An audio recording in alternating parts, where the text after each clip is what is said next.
Hi, and welcome to Carolina Varsity's recap of Week 2. I'm Dale Ross.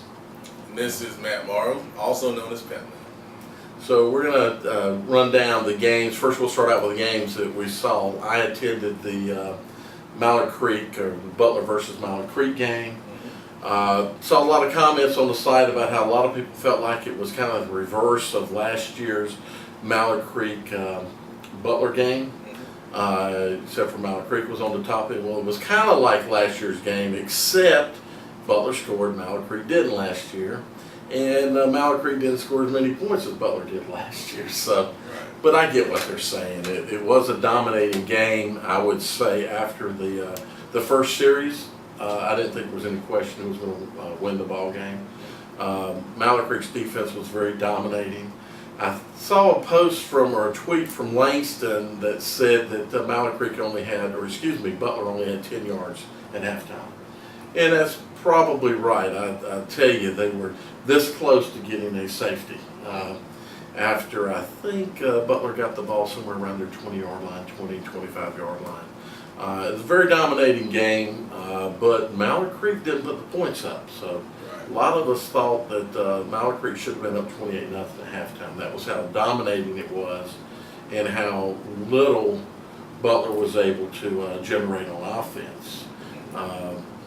The big difference, especially in the first half, were the lines. Mallard Creek's defensive front just dominated the Butler offensive line, giving Butler no opportunities to do anything right with that. No opportunity. If they tried to pass, there was somebody all over him.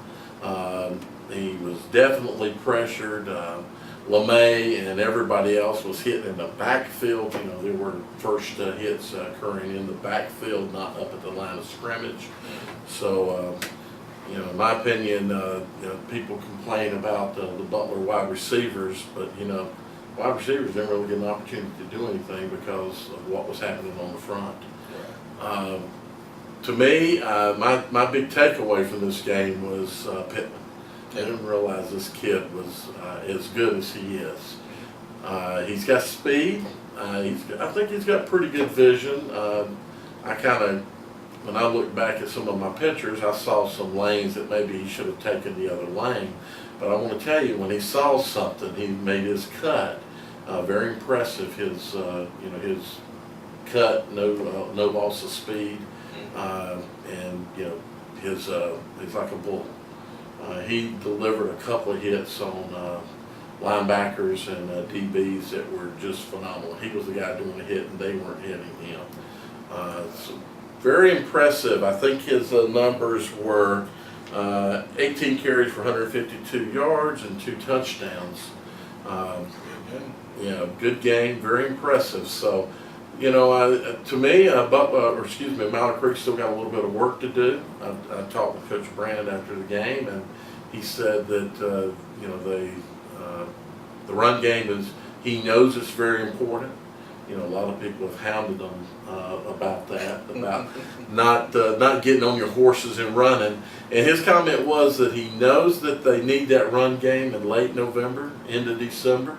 And that's what they're working on. So they got the horses, and in my opinion, that's probably as good a backfield as any there is in Charlotte. That's as good a backfield as the backfield over at West Mac. Now there's some other places that have good backs, but to have as many backs, they were 3 and 4 deep. They were at least there are 3 kids. Where if you want a 3-headed monster, that is a 3-headed monster. So. Wow. Butler's got a lot of work to do. I think offensively they need to work on that offensive line. Defense kind of held them in, but this is not the defense of years past. So big game for Butler this coming week, and Mallard Creek's going to get kind of a little bit of a breeze. I went to Harding Garinger last week. Harding defeated Garinger 27-8. The biggest thing in this one, Harding just had a few more, I guess you would call, star players.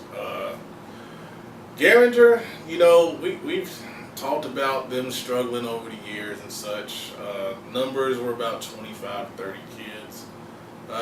They don't have bad size, and they have a couple of pretty good players. But the problem is Schools have more numbers; they have better players overall, and that's that's the thing with Garinger. Harding, they're running. I mentioned it in the recap I did on the site. They're running a pistol wing T type of offense, which it's kind of different. But what they do well is they get their best players in space on a lot of jet sweeps and that type of action. And we'll talk about these guys a little more in the players of the week. But there are a couple kids that stood out in that offense, and a kid that went both ways that played really well. But my biggest takeaway is Harding in that bottom tier is probably the best that we've seen so far out of those bottom teams. And if they continue to improve, they can move up, maybe to the bottom of that second tier of teams that we talk about in our best to last rankings. Garinger, it's tough. I think if I'm Garinger, I'm just trying to get more kids in the program. And just rep your base stuff. Speaking of them, I think they look better on the spread. They try to run some split back veer type stuff early on, but they don't have the protection consistently up front to run that type of offense. So if they stick with the spread, they have a couple of athletes that can get the ball and make a few catches and things like that. I think that's their best chance for success offensively. But yeah, it was a hard hitting game. A lot of injuries, penalties. Of course, it was Harding's first game, so working the kinks out a bit. But good luck to both of those teams. Going forward. Exactly. We'll take a look at Providence defeating East Meck 52-22. Providence, pretty much got their offense going, which is good for them. It was pretty much what we expected in the preseason for them to have a top offense. I know you wanted to say something about East Meck here. Yeah, my comment about that game is some question that Providence gave up 22 points in that ball game. Yeah. East Meck had some ability offensively, but to put up 22 was a little bit of a surprise. Right. Definitely. Independence defeated North Meck 42-0, which wasn't much of a surprise. The Independence defense is playing well. I know Coach Evans after the game said his offense is kind of struggling and he needs to work on some things. If I'm scoring 42 on offense, I'm probably pretty happy, but I'm not coaching Independence. Well, sure, and I'm sure he's also taken a look that it was North Mac. So, right. Independence had South Mac and then North Mac, not two of the toughest teams. I don't think this is a bad indication for North Mac. This game could have been 64-0. So, right. Either Evans really let it off, or North Mac played a little better. Right. Lake Norman defeated Hopewell 41-33, and on the Lake Norman side of the ball, there were a couple players that had a really, really good game. And I know Dale wants to talk about the quarterback at Lake Norman that played really well.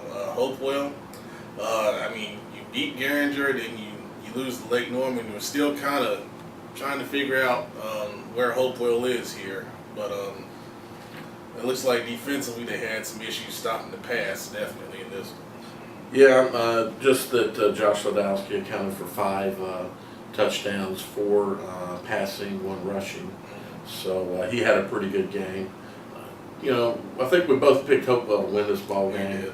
A little bit of a surprise. Lake Norman's kind of shocking us here 2 weeks. I'm 0 for 2 with Lake Norman here. Me too. I might have to come up there. But Hopewell did mount a comeback, but it just wasn't quite enough. Right. In a game that was much talked about on the forums, Huff defeated Mooresville 45-14. I saw Huff in week 1, and I pretty much predicted a 3-score game here, and that's what we got. There's not really much else to say on that one. Huff is a top team here in the city. Yeah, definitely. Huff is a top 5 team. Yeah. As you've noted, very strong up front, got a great secondary. Mm-hmm. I just personally didn't know how you were going to be able to scheme against that and come out ahead, and obviously. A quick note, I know the Mooresville quarterback was 3 of 20 passing, right, which was, that's unheard of in high school. So that tells you right there how good the Huff secondary is. And maybe the front 7. Putting the pressure on it. We didn't see the game, so. Exactly. Exactly. Ardrey in a little bit of a surprise, defeated Myers Park 21-18. My biggest surprise when I saw this score was Myers Park being held to 18. They have good offensive talent over there, and I think this is just a product of Coach Stein in his second game. Still trying to work through some things and getting the players to buy into the scheme over Yeah, Ardrey breaks a 7-game losing streak, extending back into last season. Surprised me. I picked Myers Park, and I would have figured they'd have scored in the 30s in this ball game. But kudos to Ardrey. Most definitely. Coach Hastings, good coach down there. Rocky River defeated South Meck 26-8. The biggest thing in this one, Rocky River only scored one offensive touchdown. And, South Meck, they're showing that improvement already. We said we thought they were improving, and it showed here in this ball game. Yeah, we've said since the scrimmages that they look better on defense, at least being in position and making plays. They don't have the size and quite the athletes other teams have, but they held Rocky River to 1 score. That's pretty impressive for South Meck. Not so impressive for Rocky River. So they've got some work to do on that offense. Yeah, and I know the offense coordinator at South Meck, Greg Taylor, told me they were going to get better. He made the promise at the Butler scrimmage, and it's like it's bearing out already. West Mecklenburg defeated West Charlotte 64-6. I mean, we pretty much saw this one coming. It was a close ball game last year.